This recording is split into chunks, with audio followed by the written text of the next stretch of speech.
والسلام على أشرف الأنبياء والمرسلين قال الله تعالى وتبارك في القرآن المجيد والفرقان الحميد بسم الله الرحمن الرحيم ورفعنا لك ذكرك صدق الله مولانا العظيم وصدق رسوله النبي الكريم الرؤوف الرحيم اللهم نور قلوبنا بالقرآن وزین اخلاقنا بالقرآن ونجنا من النار بالقرآن قال اللہ تعالی وتبارک فی شان حبیبہ مخبرا وآمرا ان اللہ وملائکتہ یصلون علی النبی یا ایہا الذین آمنوا صلوا علیہ وسلموا تسلیما السلام علیکم یا رسول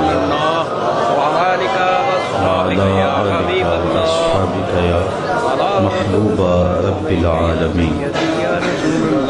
تمام حمد و ثنا، تعریف و توصیف اللہ جل مجدہ الکریم کی ذات بابرکات کے لیے، جو خالق کائنات بھی ہے اور مالک شش جہات بھی۔ اللہ جل وعلا کی حمد و ثنا کے بعد رسول رحمت، شفیع معظم، نبی محترم، اللہ کے پیارے، امت کے سہارے، رب کے محبوب، دانائے غیوب، مالک رقاب امم، فخر عرب و عجم، والی کون و مکان، سیاہ لا مکان، سید انس و جاں، سرور لالا رخاں، نیر تاباں، سر نشین مہوشاں، ماہ خوباں، شہنشاہ حسینہ، تتمہ دوراں، سر خیل زہرہ جمالاں، جلوہ صبح ازل، نور ذات لم یزل، باعث تکوین عالم، فخر آدم و بنی آدم، نیر بطحہ، رازدار ما اوحا، شاہد ما طغا، صاحب علم نشرہ، معصوم آمنہ احمد مجتبیٰ، حضرت محمد مصطفیٰ صلی اللہ علیہ وآلہ وسلم کے حضور ناز میں اپنی عقیدتوں، ارادتوں اور محبتوں کا خراج پیش کرنے کے بعد واجب الاحترام عالی مرتبت محتشم علماء کرام، مہمانان ذی وقار، سامعین، خواتین و حضرات، السلام علیکم ورحمۃ اللہ وبرکاتہ۔ آج کی منعقدہ سالانہ محفل میلاد عالی مرتبت محترم الحاج بشیر احمد صاحب مرحوم و مغفور کی روح کے ایصال ثواب کے لیے ان کے جملہ صاحبزادگان نے اپنے یہاں حسب سابق منعقد کر کے اپنے آقا و مولا حضور نبی رحمت صلی اللہ علیہ وآلہ وسلم کی بارگاہ میں خراج اور نذرانہ پیش کرنے کا اہتمام کیا۔ آپ لوگ جس شوق محبت کے ساتھ تشریف لائے، یہ حال وسعت کے باوجود تنگ دامانی کی شکایت کر رہا ہے۔ تھوڑی دیر تک آپ سے مخاطب ہوں اور چند باتیں آپ کے سامنے رکھنی ہیں۔ اللہ تعالیٰ میری زبان پر کلمۃ الحق جاری فرمائے۔ محفل میلاد آج کی اس بابرکت محفل کا عنوان ہے، اور حضور کا ذکر ازل سے چھڑا ہے، تا ابد رہے گا۔ یہ ربیع الاول نہیں ہے، ربیع الثانی بھی اپنا دامن سمیٹ رہا ہے، لیکن حضور کی یادوں کی لو مدھم نہیں ہوئی۔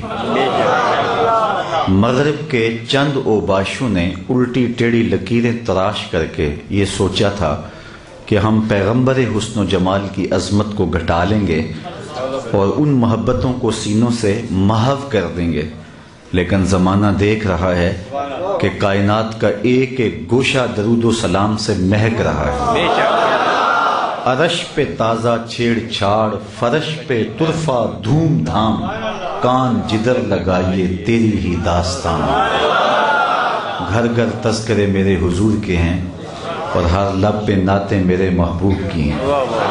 اتنا تذکرہ ہم نے کسی کا ہوتے نہیں دیکھا جتنا سرکار مدینہ کا ہو رہا ہے۔ گلی گلی حضور کا ذکر ہوتا ہے اور گھر گھر میں حضور کے نام کا چراغاں ہے۔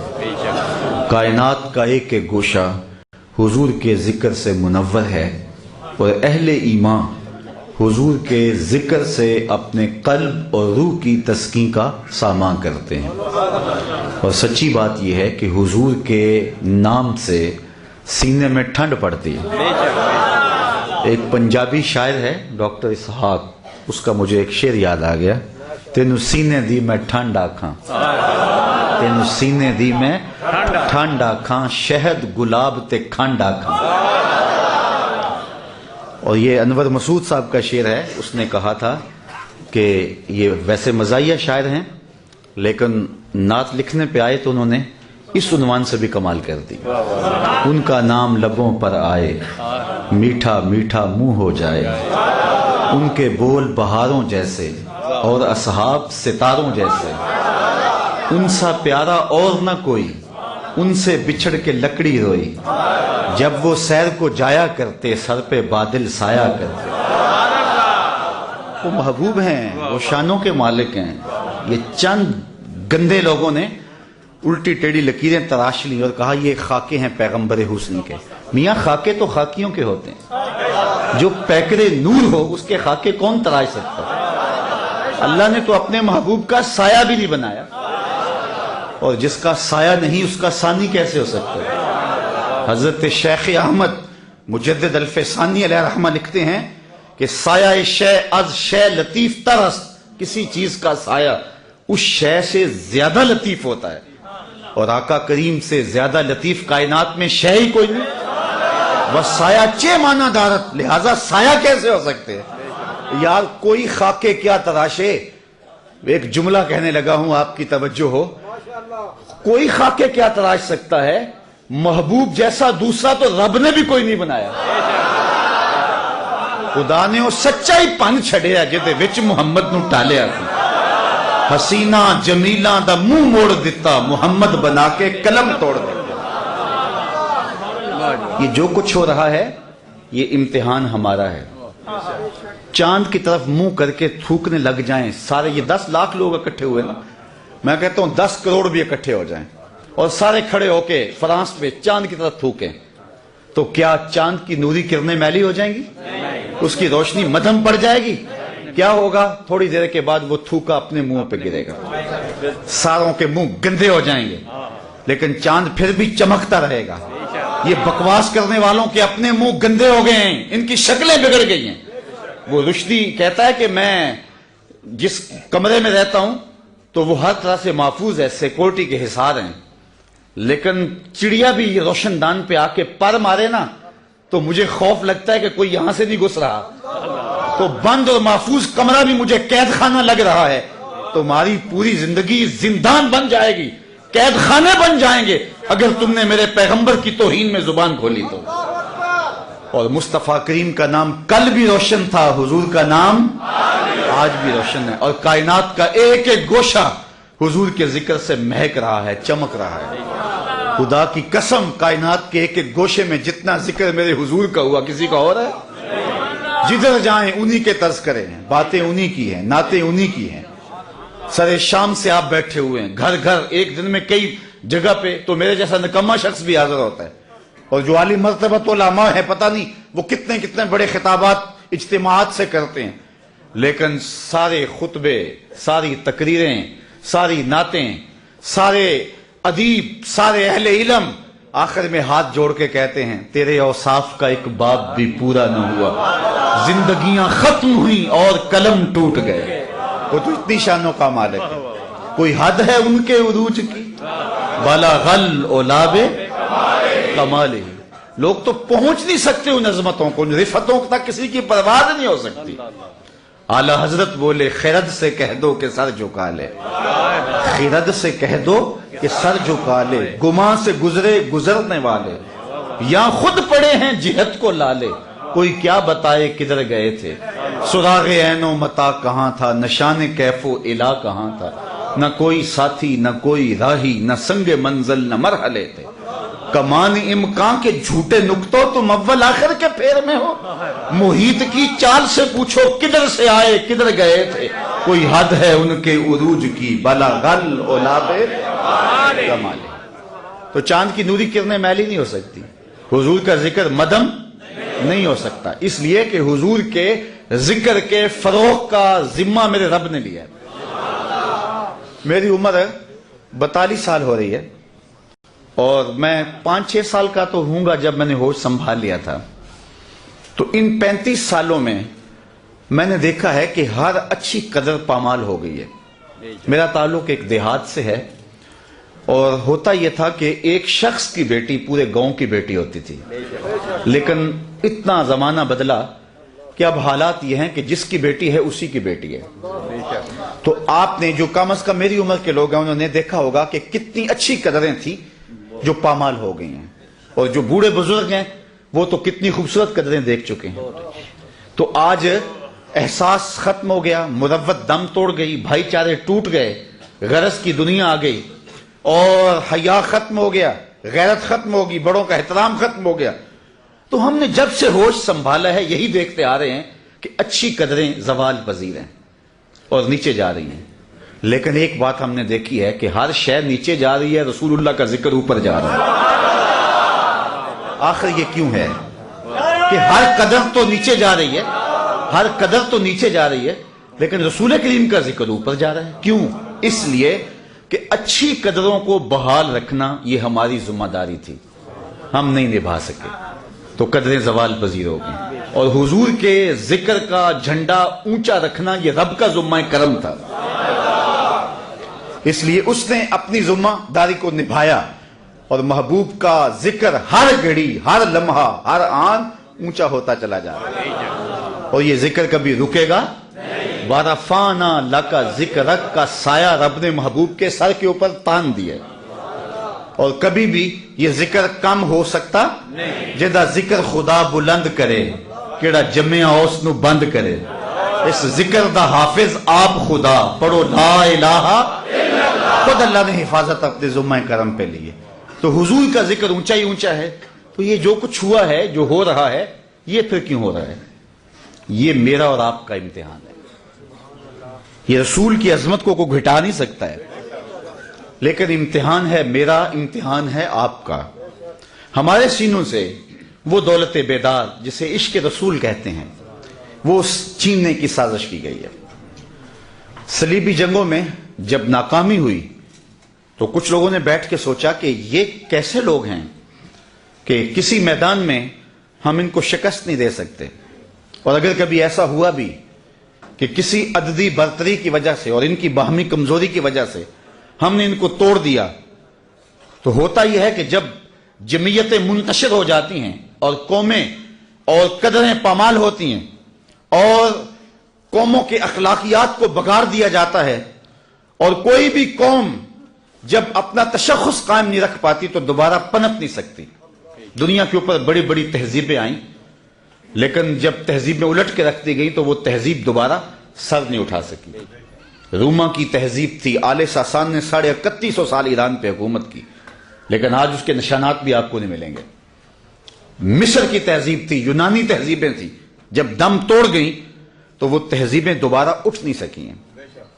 لیکن یہ کیا ہے کہ 14 صدیاں ہو گئی ہیں کہ جب بھی اہل اسلام کو توڑا جاتا ہے, ان کی تہذیب مٹا دی جاتی ہے, یہ دوبارہ اکٹھے ہوتے ہیں تو وہ تہذیب پھر زندہ ہو جاتی ہے.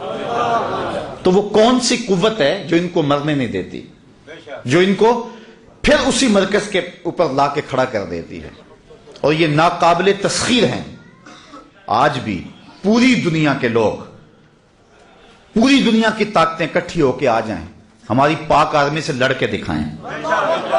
یہ میدان میں ہم سے آگے نہیں ہیں, آج بھی نہیں ہے, کمزور ہیں, مرے ہوئے ہیں, ہم بکھرے ہوئے ہیں, معاشی بحرانوں کا شکار ہیں, ہمارے اندر تشدد ہوتا ہے, افتراق ہے, فرقہ بندی ہے, بہت کچھ ہے, لیکن کسی میدان میں یہ ہم سے جیت نہیں سکتے ہیں. اور آج بھی لڑکے دیکھ لے, زمانے کو شوق ہے تو پاک آرمی سے ہاتھ ڈال کے دیکھیں. اللہ نے طاقت دی ہے, توانائی دی ہوئی ہے. تو پھر وہ کہتے ہیں کہ ان کو توڑا کیسے جائے؟ نہ یہ میدان میں ہارتے ہیں, اور ان کی تہذیب کے اندر وہ طاقت ہے کہ مٹانے کے بعد پھر ابھر آتی ہے. جب بغداد کو اجاڑا گیا تو کوئی کہتا تھا کہ یہاں سے دوبارہ پھر بھی اسلام کا چراغاں ہوگا؟ انسانوں کے سروں سے، کھوپڑیوں سے مینار بنائے گئے اور لوگ چھوڑ کے بغداد کو بھاگ گئے، کچھ لوگ تہہ خانوں میں چھپ گئے، پھر دریا دجلہ کا بند توڑا گیا تو دریا دجلہ کا پانی تہہ خانوں میں چلا گیا، 1.25 لاکھ لاشیں ہم نے وہاں سے اٹھائیں، اور پھر ایک متنفس بھی نہیں تھا جو حضور کا نام لیتا ہو۔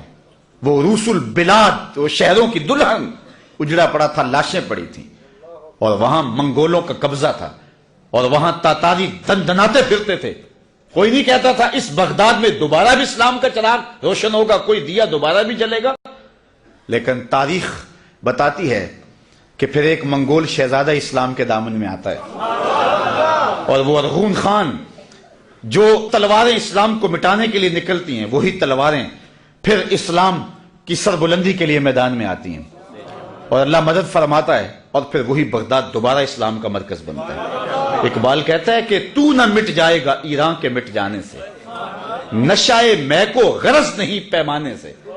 یہ پیمانے والا دین نہیں ہے، پیمانہ ٹوٹ گیا تو سب کچھ بہ گیا۔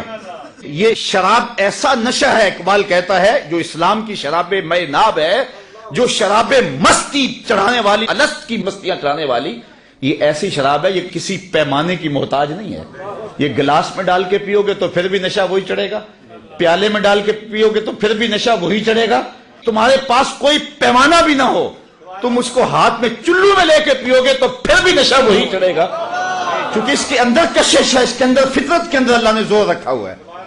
تم اب کوئی ملک نہیں ہے، سلطنت ٹوٹ گئی، اب کوئی کہتا ہی نہیں تھا، پیمانہ نہیں رہا، تو اب نشہ کیسے آئے گا؟ اقبال کہتا ہے نشائے میں کو غرض نہیں پیمانے سے، تو نہ مٹ جائے گا ایران کے مٹ جانے سے، نشائے میں کو غرض نہیں پیمانے سے، ہے عیاں یورش تاتار کے افسانے سے، پاسباں کعبے کو مل گئے صنم خانے سے۔ تو اللہ اپنے دین کی اس طرح بھی مدد فرماتا ہے، ان اللہ یؤید ھذا الدین بید الرجل الفاجر، اللہ یوں بھی مدد کرتا ہے اپنے دین کی۔ تو یہ رب کی مدد ہے، یہ رب کی نصرت ہے۔ اسلام مٹنے کے لیے پیدا نہیں ہوا، ختم نہیں ہوگا۔ حضور کی عظمت تو بہت اونچی ہے، کوئی اسلام کو بھی نہیں مٹا سکتا۔ اسلام بیڑیوں میں بھی بولتا ہے، اسلام زنجیروں میں بھی بولتا ہے، اسلام کربلا میں بھی بولتا ہے۔ اسلام کبھی بھی مرتا نہیں ہے، اسلام زندہ ہے، اسلام حرارت کا نام ہے، حرکت کا نام ہے، اسلام توانائی کا نام ہے۔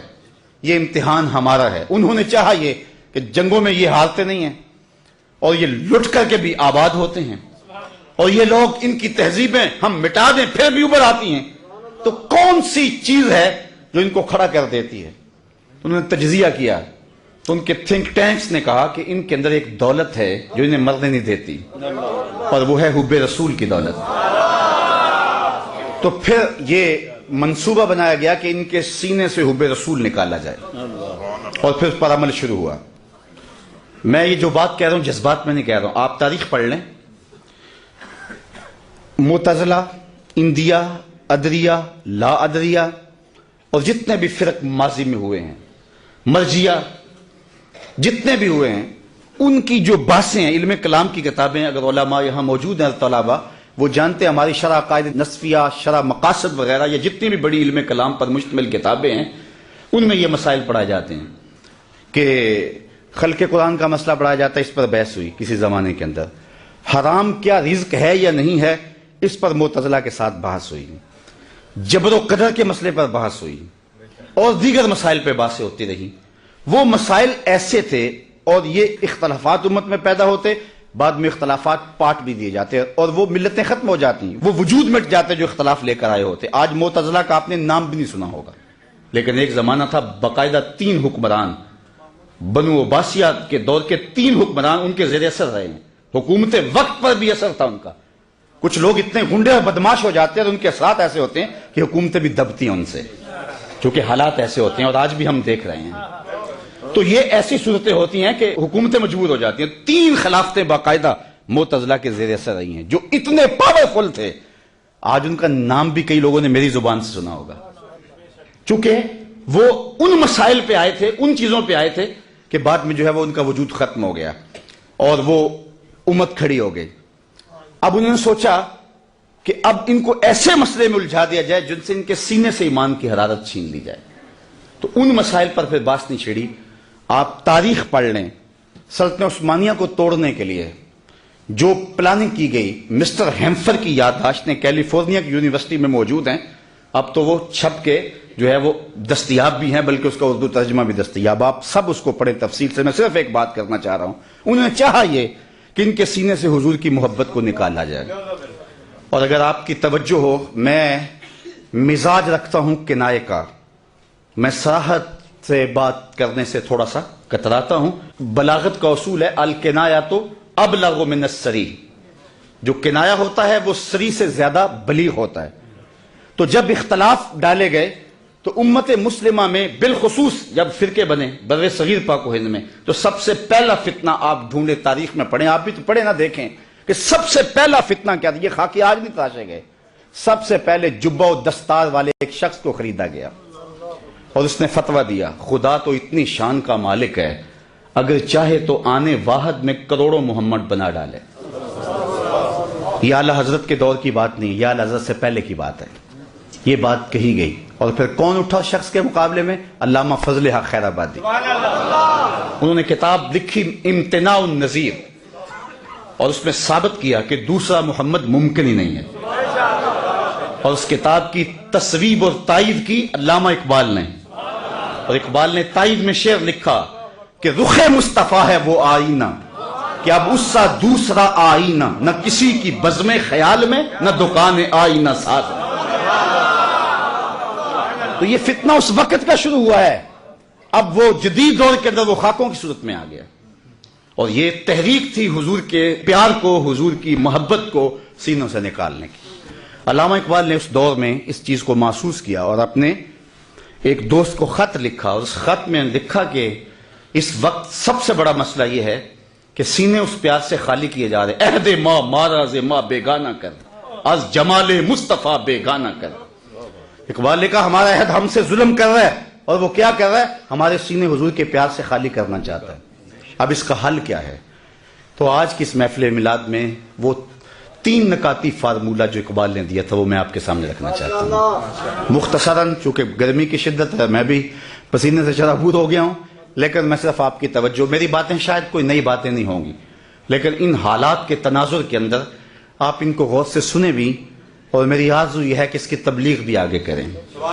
ہماری صرف ایک جلوس نکال کر کے ذمہ داریاں پوری نہیں ہو جاتی۔ کل لبیک یا رسول اللہ مارچ کے حوالے سے میں یقین جانے، وہ پنجابی میں کہتے ہیں گوڈے گوڈے خوش، میں اہل گجرات سے گوڈے گوڈے خوش ہوں۔ میں جب بھی کوئی مارچ ہوتا، کوئی جلسہ ہوتا، تو ہر حلقے سے 20-20 25-25 30-30 گاڑیاں آتی، لیکن گجرات سے ذرا میرے لیے مسئلہ ہوتا، تو خیر آج انہوں نے سارا قرض اتار دیا۔ میں خیر 100 کے قریب گاڑیاں صرف گجرات کے قریب سے گئی، اور بڑے بانکپن کے ساتھ اور بڑی محبت کے ساتھ۔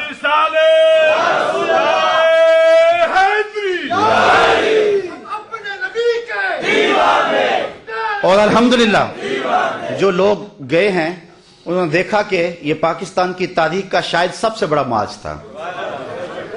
الیکٹرانک میڈیا نے ہمیں کوریج نہیں دی ہے، اس لیے کہ اگر ہم ٹماٹروں کے ریٹ پہ جلوس نکالتے تو پھر وہ کوریج دیتے، اگر ہم گیس کے لیے نکالتے تو پھر وہ کوریج دیتے ہمیں۔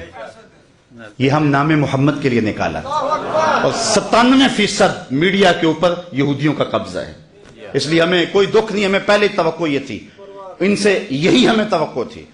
لیکن جن لوگوں نے دیکھا کہ 10 کلومیٹر پر انسانوں کا انبوہ نظر آ رہا تھا، آپ اس کی تصویریں ہیں، نیٹ پہ جائیں اور دیکھیں، اور آپ حیران ہوں گے کہ کس طرح اس شاہ کے رسول حضور کے نام پہ میدان میں نکلتے ہیں۔ لیکن میں کہتا ہوں کہ ہماری ذمہ داری اس سے پوری نہیں ہوتی، ہم نے آگے بڑھ کے حضور کی ناموس کی حفاظت بھی کرنی ہے، اور جو کل کہا گیا مختلف جگہوں پہ، اور 125 کلومیٹر کا جو ہے وہ فاصلہ درود و سلام سے مہکتا رہا، تو ہم نے اگلی ذمہ داریاں بھی نبھانی ہیں، اور وہ کس طرح ان کا جو منصوبہ ہے سینوں سے حب رسول کو نکالنے کا، اس کا دفاع کیسے کیا جا سکتا ہے۔ تو علامہ اقبال نے اس دور کے اندر 3 تجویزیں دی تھی، ان پر میں آپ کی توجہ چاہوں گا۔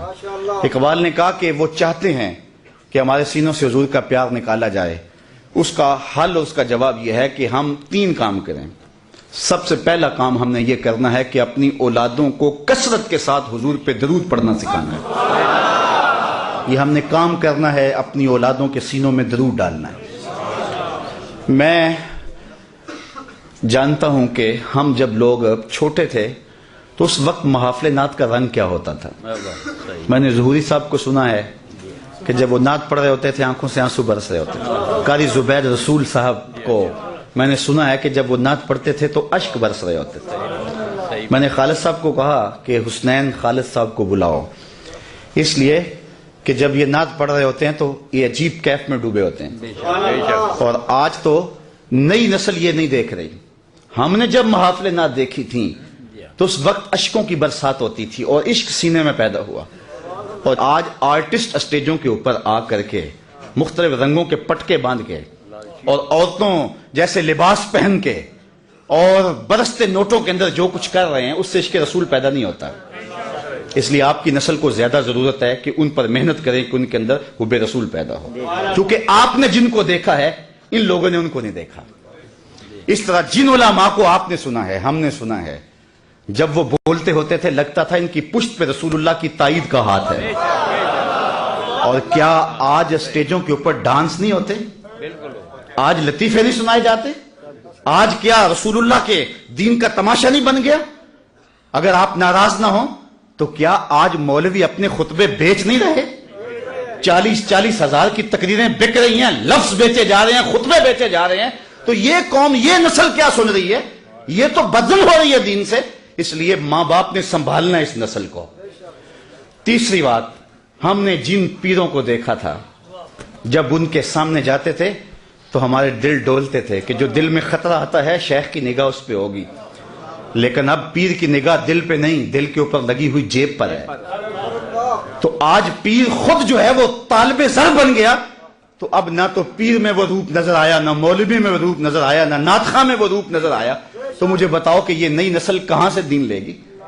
علامہ اقبال نے اس وقت کہا تھا کہ اپنی نسل پر توجہ دو جب امیر ملت بھی موجود تھے. اس وقت کہا تھا جب سید احمد سعید کاظمی، بلکہ بعد کے یہ لوگ ہیں، اس دور میں کہا تھا. اور آج تو ہر لئی میں رازدار دین شدے، آج تو یہ معاملہ ہو گیا ہوا ہے. اس لیے ماں باپ کی ذمہ داری ہے. میں کہتا ہوں ڈاکٹر بناؤ اپنے بیٹے کو، انجینئر بناؤ، وقت کی ضرورت ہے، لیکن سب سے پہلے اس کے عاشق رسول بناؤ. یہ کہیں اس کا سینہ اس دولت سے محروم نہ رہ جائے. تو سب سے پہلا طریقہ، اقبال حکیم الامت اس کو یوں ہی نہیں کہتے. علامہ اقبال فرماتے ہیں کہ سب سے پہلا کام کرنے کا یہ ہے کثرت کے ساتھ اپنی اولاد کو درود پڑھنا سکھاؤ.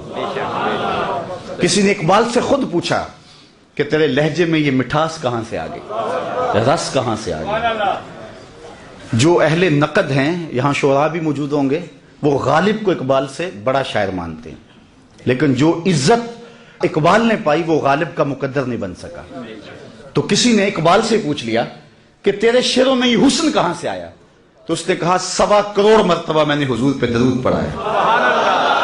میں تنہا کمال سخن کو نہ پہنچا، میرے شعر ہیں اور تاثیر ان کی. اور ایک اور بات کر جاؤں، درود عقیدوں کو صحت دیتا ہے.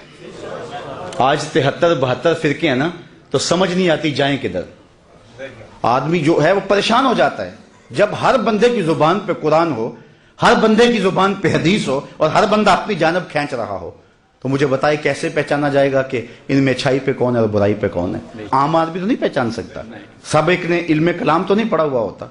اگر بولنے والا بڑا چمکدار لہجے میں بولتا ہو، اس کی گفتگو میں جو ہے وہ لف و نشر ہو، تو پھر ہو سکتا ہے کہ وہ منہ بھی لے. اس لیے بندہ کیسے پہچان کر پائے کہ حق پہ کون ہے اور باطل پہ کون ہے؟ یہ بات حضرت امام زین العابدین سے کسی نے پوچھی کہ حضرت جب کثرت سے فرقے بن جائیں گے تو حق کو کیسے پہچانیں؟ تو امام زین العابدین نے کہا کہ جو اہل السنہ ہوں گے وہی اہل الحق ہوں گے. بڑا سیانہ تھا شخص پوچھنے والا. اس نے کہا حضرت اگر بہت سارے لوگ اسی ٹائٹل کے ساتھ ہوں تو اس میں اصلی سنی کی پہچان کیا ہوگی؟ تو سنو میرے امام نے کیا کہا. میں ترجمہ نہیں کروں گا، آپ علماء کو سن سن کے عربی کے اتنے تو ماہر ہو ہی گئے ہیں. حضرت امام زین العابدین نے کہا من علامات اہل السنہ کثرت الصلاۃ علی رسول اللہ. یہ حق کی علامت ہے. اس لیے اپنی اولاد کو کثرت سے حضور پہ درود پڑھنا سکھاؤ. پہلا کام، اس میں بہت کچھ کہا جا سکتا ہے. دوسری بات، علامہ اقبال کہتے ہیں کہ حضور علیہ السلام کی محبت کو اپنی نسل میں منتقل کرنے کا دوسرا طریقہ یہ ہے، اور یہ زود اثر ذریعہ ہے، کہ انہیں حضور کی سیرت پڑھاؤ۔ میرا خیال یہ ہے کہ جو فتنوں کی آگ جل رہی ہے، اولاد کے بالغ ہونے سے قبل اپنی اولاد کو حضور کی ساری سیرت پڑھا دینی چاہیے۔ آپ اپنے گھروں کے اندر اہتمام کریں۔ آپ نے سب کچھ چھوڑ دیا ہے سکول کالج پہ کہ وہاں سے دینیات بھی پڑھ لیتا ہے، پورے سال کے اندر 15 صفحوں کی کتاب ہم سمجھتے ہیں کہ جس سے حق ادا ہو گیا۔ آپ خود بھی اپنی اولاد کو تعلیم دیں اور اپنی اولاد کو پڑھائیں۔ حضور کی سیرت اپنی اولاد کو ان کے بالغ ہونے سے پہلے ازبر کروا دیں، اور اگر بالغ ہو گئی ہے تو پھر بھی تعلیم بالغاں کے طور پہ انہیں حضور کی ساری سیرت پڑھائیں۔ کیا آپ اس بات کا اپنے دل میں عہد کرتے ہیں؟ انشاءاللہ اللہ جزا دے۔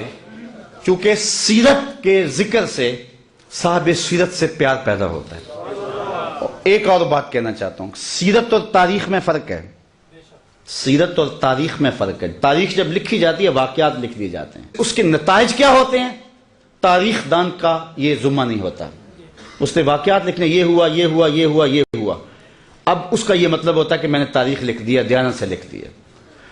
لیکن سیرت لکھنے والے کا مقصد ہوتا ہے، جس کے پیش نظر وہ سیرت لکھتا ہے، وہ لکھتا ہے اس ذہن سے کہ پڑھنے والے کے دل میں صاحب سیرت کی ذات نقش ہو جائے، اس کا پیار پیدا ہو جائے۔ تو بہت ساری کتابیں ہیں جو تاریخ کی ہیں اور انہیں سیرت کہا جاتا ہے، اس لیے وہ جو سیرت کی کتاب ہے اسی کو اپنی نسل کے اندر منتقل کریں گے تو پھر اس کا نتیجہ پیدا ہوگا کہ سینے میں حضور کا پیار پیدا ہوگا۔ اپنی نسل کو بتائیں حضور کی ساری زندگی، نجی زندگی سے لے کر کے سیاسی زندگی تک، حضور کی ذاتی زندگی سے لے کر کے حضور کی جنگی زندگی تک، ہر شے میں روشنی ہی روشنی۔ حضرت سیدہ عائشہ رضی اللہ تعالی عنہا فرماتی ہیں کہ میں گھر پر تھی، حضور تشریف لائے اور میں آب خورے میں پانی لے رہی تھی، تو حضور نے مجھے دیکھ کہا عائشہ تھوڑا سا پانی میرے لیے بھی چھوڑنا، تو میں نے چھوڑ دیا۔ حضور نے میرے ہاتھ سے آب خورا لیا، پینے لگے تو پھر رک گئے اور کہا عائشہ ذرا بتاؤ تم نے ہونٹ کہاں رکھے تھے؟ میں ہونٹ رکھ کے وہاں پانی پینا چاہتا ہوں۔ اللہ اکبر، مجھے بتاؤ اگر آج اپنی بیوی کے ساتھ آپ کا رویہ یا میرا رویہ یہ ہوگا تو گھر جنت کا ٹکڑا بنے گا یا نہیں بنے گا؟ سید عائشہ فرماتی ہیں کہ حضور اتنا پیار کرتے، کبھی یا روحی کہتے، کبھی یا حمیرہ کہتے، بلکہ اتنے پیار کا عالم کہ ایک دن حضور گھر تشریف لائے، فرماتی ہیں کہ میرے سر میں درد تھا۔ یار جب غم خار سامنے آ جائے تو پھر دکھڑے سنانے کو جی چاہتا ہے نا، تو کہا واہ راسی، ہائے میرا سر گیا، غمخار کے سامنے دکھ رکھ دیے، ساری گٹھڑی کھول دی۔ تو غمخار نے آگے سے کیا کہا؟ فرمایا وَأَنَا يَا عائشہ، عائشہ یہ تیرے سر میں درد نہیں ہے، یہ میرے سر میں درد ہے۔ میں ایک جملہ کہنا چاہتا ہوں، اس کو اگر سیرت نگار بیان کرے گا تو اس کا رنگ کچھ اور ہوگا، اور اگر تاریخ بیان کرنے والا اس بات کو بیان کرے گا اس کا رنگ کچھ اور ہوگا۔ آپ نے دیکھنا یہ ہے کہ سیرت لینی ہے یا تاریخ لینی ہے۔ تو اپنی زندگی، حضور کی ساری زندگی ہمارے سامنے روشن ہے۔ ایک غیر مسلم نے اسلام قبول کیا، اس سے پوچھا گیا اسلام کی کس قدر نے تجھے متاثر کیا؟ اس نے کہا صرف ایک واقعہ میری ہدایت کا سبب بن گیا۔ اس نے کہا کہ کیا واقعہ؟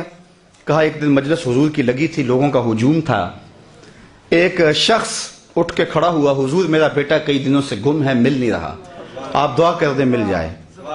تو آقا کریم علیہ السلام قبل اس سے کہ ہاتھ اٹھاتے، ایک شخص جو باہر دروازے پہ کھڑا تھا اس نے کہا حضور ابھی میں آیا ہوں فلاں باغ سے گزر کے، میں نے بچوں کے ساتھ اس کے بیٹے کو کھیلتا دیکھا فلاں باغ میں۔ باپ نے سنا کہ میرا بیٹا فلاں باغ میں ہے تو ظاہر اس نے فوراً دوڑ لگا دی۔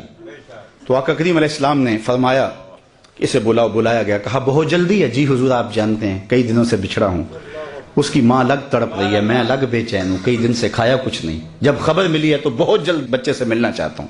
فرمایا ضرور جاؤ، میں روکتا نہیں، روکنے کے لیے بلایا بھی نہیں، لیکن تمہیں بلانے کا بھی ایک مقصد تھا۔ جی حضور ارشاد فرمائیے۔ فرمایا جب باغ کنارے جاؤ بچوں کے ساتھ اس بچے کو کھیلتا دیکھو، تمہارے بیٹے کو جب تم کھیلتا پالو تو اسے بیٹا بیٹا کہہ کے آوازیں نہ دینے لگ جانا، جو نام رکھا اس نام سے پکارنا۔ عرض کی حضور میرا بیٹا ہے، اگر بیٹا کہہ کے پکاروں تو حرج بھی کیا ہے؟ فرمایا تم کئی دنوں سے بچھڑے ہو، تمہارے لہجے میں بلا کا رس ہوگا، اور تم نہیں جانتے، ہو سکتا ہے کھیلنے والوں میں کوئی یتیم بھی کھیل رہا ہو، اور جب تم اپنے بیٹے کو بیٹا کہہ کے پکارو گے اس کا کلیجہ تڑپ جائے گا، کاش آج میرا باپ ہوتا تو مجھے بھی بیٹا کہہ کے پکارا۔ تو کہا یہ شوق گھر جا کے پورا کر لینا، یہ شوق گھر جا کے پورا کر لینا، اس کے سامنے اپنے بیٹے کو بھی بیٹا کہہ کے نہیں پکارنا۔ یہ اسلام کا دیا ہوا دین ہے۔ غریب کے سامنے اپنی دولت کی نمائش نہیں کرنی، بیوہ کے سامنے اپنی بیوی سے پیار نہیں کرنا، بلکہ میرے حضور نے یہاں تک ارشاد فرمایا اپنے گوشت کی خوشبو سے غریب ہمسائے کو تکلیف نہیں دینی، یا تو تھوڑا سا پانی زیادہ ڈال لو اور شوربے کی ایک پیالی ہمسایوں کے گھر بھی بھیج دو۔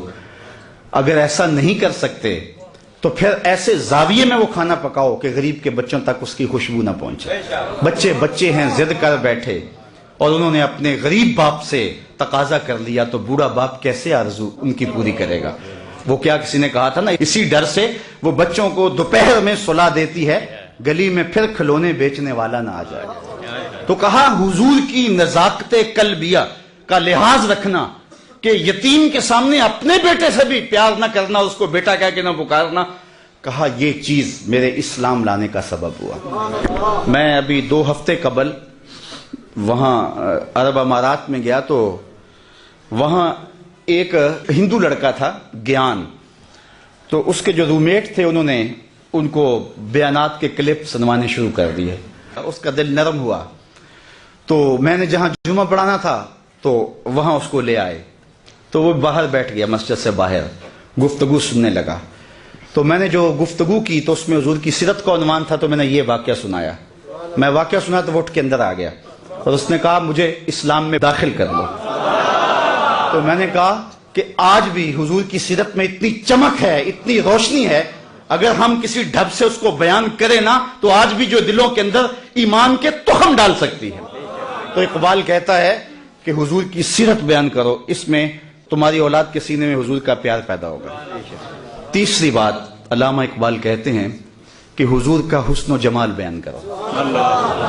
انسان کی فطرت یہ ہے کہ وہ حسن کی طرف لڑکتا ہے، یہ اسی لیے آپ نے یہاں پھول رکھے ہیں نا کہ یہ اچھے لگیں، بھلے لگیں، طبیعت کو بھا جائیں۔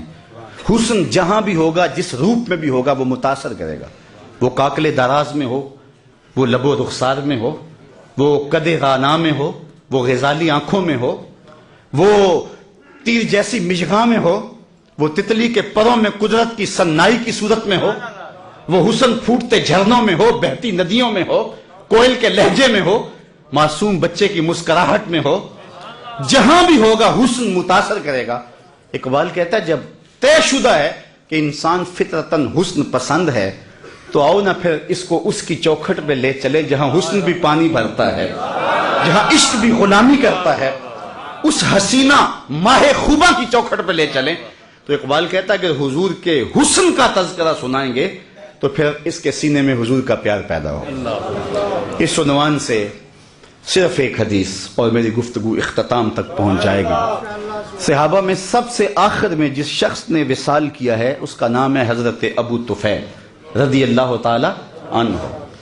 110 ہجری میں وصال ہوا ہے، حضور کا وصال ہوا ہے 11 ہجری کے اوائل میں، اور ان کا وصال ہوا 110 ہجری میں، تو گویا حضور کے وصال کے تقریباً 100 سال بعد زندہ رہے۔ آخری وقت ہے ان کا، آخری سال جو تھا ان کا، حج کا موسم تھا، تو وہ وہاں آگے ہجوم میں اور ایک اونچے ٹیلے پہ کھڑے ہو گئے اور لوگوں کو اپنی جانب متوجہ کر کے کہا کہ لوگوں آؤ، اس وقت روئے زمین پہ میرے علاوہ کوئی نہیں جس نے رسول اللہ کو دیکھا ہو، صرف میری آنکھوں نے حضور کا دیدار کیا۔ اللہ اکبر! پھر لوگوں کا کیا پیار ہوا ہوگا۔ یہ کل میں نکلا سڑک پہ تو یہاں ساروکی سے لے کر غازی علم الدین کے مزار تک لوگ گاڑی سے چمٹتے تھے اور گاڑی کو ہاتھ لگا لگا کے چومتے تھے، اور میں اندر سے کہتا تھا تو بہت چھوٹا شخص ہے، تیری تو اوقات ہی کچھ نہیں ہے۔ تو میں کہتا یہ کیوں مجھ سے پیار کرتے ہیں؟ اس لیے کہ میرے لبوں پہ نام محمد کا وظیفہ ہے۔ یار 14 صدیوں کے فاصلے پہ میرے جیسا نکما شخص بھی حضور کا نام لے تو لوگ گاڑی سے لپٹیں، تو یار مجھے بتاؤ جس نے خود حضور کو دیکھا ہوگا تو کتنے ناز سے کہا لوگوں آؤ، اس وقت روئے زمین پہ میرے علاوہ کوئی نہیں جس نے حضور کو دیکھا ہوگا۔ اقبال نے کہا تھا نا کہ نسیم تشنا ہی نہیں اقبال کچھ اس پہ نازاں، فخر ہم کو بھی ہے شاگردی داغ سخنداں کا۔ جس نے داغ دہلوی کو دیکھا وہ ناز کرتا۔ ہمارے استاد ہوتے تھے محمد علی حاشر، وہ بڑے کمال درجے کے کاتب تھے اور فارسی کے اچھے شاعر تھے۔ تو وہ کبھی بات کرتے تو کہتے کہ میں اقبال کی مجلسوں میں بیٹھتا رہا ہوں، مولانا ظفر علی خان اس زمانے میں ذمہ دار اخبار نکالتے تھے، تو اس کی شاہ سرخیاں وہ لکھتے تھے، کوئی زمانہ لکھتے رہے ہیں، تو وہ کہتے تھے میں مولانا ظفر علی خان کا ساتھی رہا ہوں۔ تو جو مولانا ظفر علی خان کا ساتھی رہے وہ تو ناز کرے، جس نے اقبال کی مجلس میں چند لمحوں کے لیے بیٹھنے کی سعادت پائی ہو وہ تو فخر کرے، جس نے داغ دہلوی کو دیکھا ہو وہ تو ناز کرے، اور جس کی آنکھوں نے جمال محمد عربی کو دیکھا ہو وہ اپنے مقدر پہ کیوں ناز نہ کرے، وہ فخر کیوں نہ کرے۔ کہا لوگو آؤ، اس وقت کوئی کائنات میں دوسرا نہیں ہے جس نے حضور کو دیکھا ہو، سب سے آخری شخص میں ہوں جس نے حضور علیہ السلام کا دیدار کیا۔ تو لوگ جمع ہو گئے، ہجوم بن گیا۔ میں توجہ تھوڑی دیر کے لیے چاہوں گا، یہ سارے انتظام بعد میں ہو جائیں گے، اس لیے کہ تذکرہ چھڑا ہے حضور کے حسن کا، اور حسن ایسا ہے، پہلے اس پر انہماک کی ایک بات سن لیں یار، چہرہ حضور کا تو چہرہ رہا نا۔ ایک صحابی ہیں حضرت میمونہ بنت کردم رضی اللہ تعالیٰ عنہ، کہتے ہیں مجھے شوق تھا میں کہ حضور کو دیکھوں، تو ایک دن میں اپنے باپ کے ساتھ حضور کو دیکھنے گئی، اور یہ حجۃ الوداع کا موقع تھا، حضور اونٹنے کے اوپر بیٹھے ہوئے تھے۔ میرے باپ نے حضور سے کوئی بات کی، لیکن حضور کے جلال کی چمک اتنی تھی، جمال کی، کہ میری ہمت نہ پڑی کہ میں حضور کا چہرہ دیکھ سکوں۔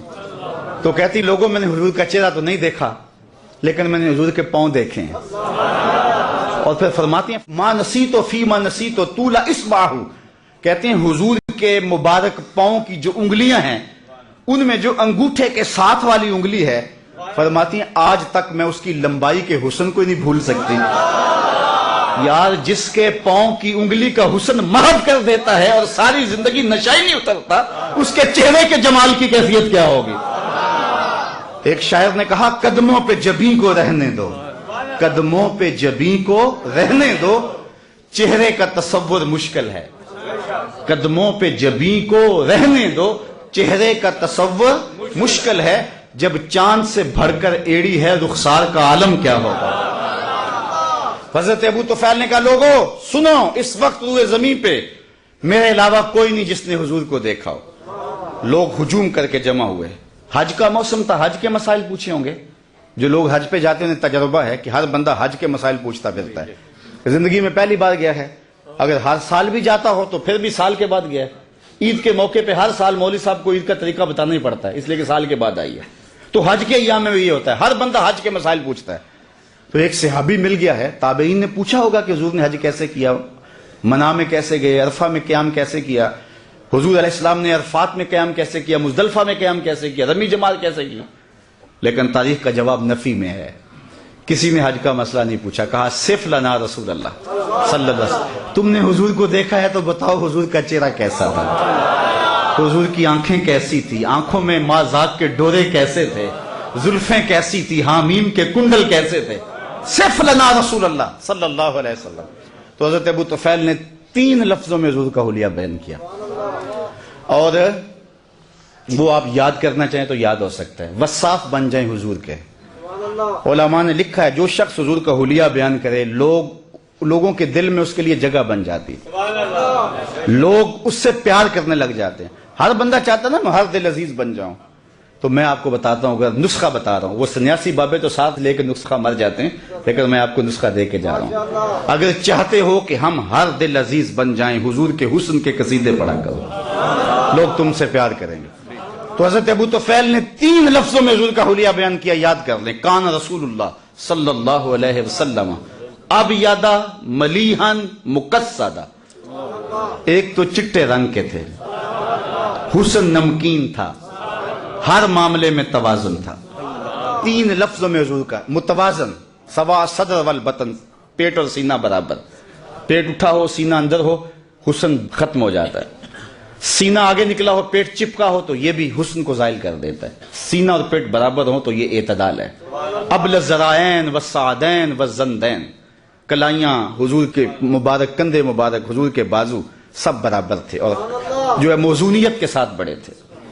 کان رسول اللہ لیس بالطویل الممغط ولا بالکثیر المتردد، قد ایسا کہ نہ پست کہا جائے نہ بہت لمبا کہا جائے، چونکہ بہت لمبا قد بھی حسن میں جو ہے وہ نقصان کا سبب ہے، چھوٹا قد تو ہے ہی نقصان کا سبب ہے۔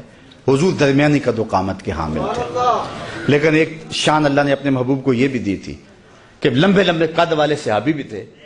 حضور کا قد لمبا نہیں تھا، حضور کا قد درمیانہ تھا، لیکن اذا جامع الناس غمرہم، جب حضور آتے نا تو 10,000 کا مجمع بھی ہوتا، حضور کے کندھے سروں سے اونچے دکھائی دیتے۔ یہ اللہ نے اپنے محبوب کو شان دی تھی، اور جنہوں رب نے اونچا کیا ہے کون اس کو نیچا کر سکتا ہے؟ حضور کے کندھے اوپر دکھائی دیتے۔ اسی طرح فرمایا حضور متوازن تھے، حضور کا رنگ سفید تھا، ازہر اللون، نکھرا ہوا رنگ، ابید اللون، چمکدار رنگ، اللہ اکبر۔ اور پھر حضور علیہ السلام کا حسن نمکین تھا۔ کچھ حسن میٹھے ہوتے ہیں، جمال یوسفی میٹھا تھا، زنان مصر کی انگلیاں کٹ گئی، اور حضور کا حسن نمکین تھا۔ نمکین میں کشش زیادہ ہوتی ہے۔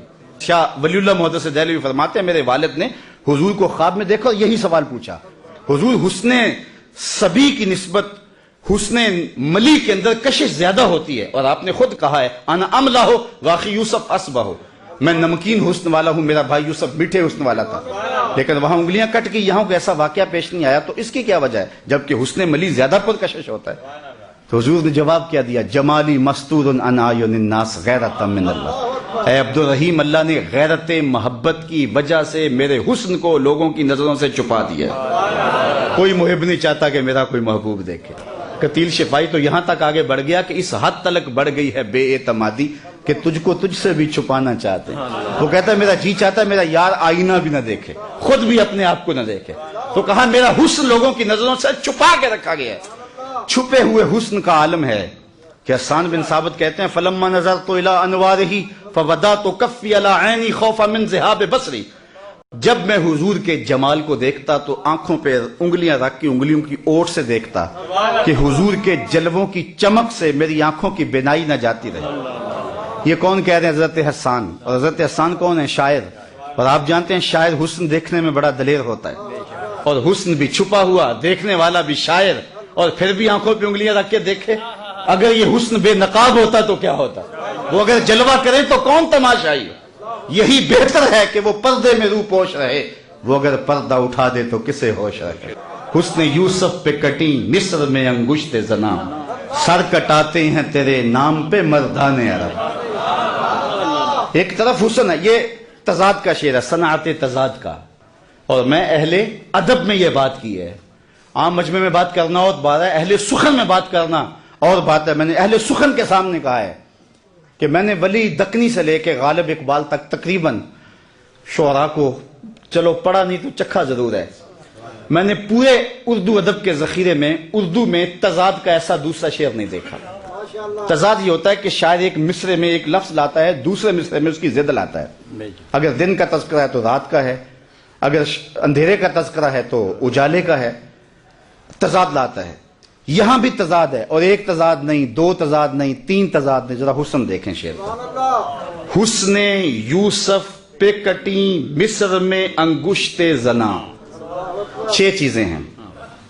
سر کٹاتے ہیں تیرے نام پہ مردان عرب، ایک طرف حسن ہے، دوسری طرف صرف نام ہے۔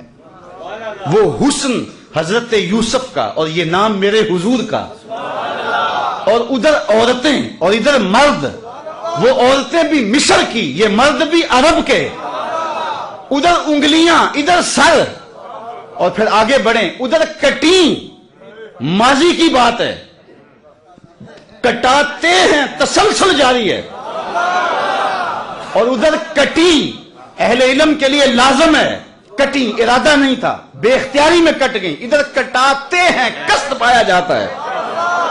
سخن شاعری شہر یار اپنی جگہ، نعت کہنے کو احمد رضا چاہیے۔ حسن یوسف پہ کٹیں مصر میں انگشت زنا، سر کٹاتے ہیں تیرے نام پہ مردان عرب۔ وآخر دعوانا ان الحمدللہ۔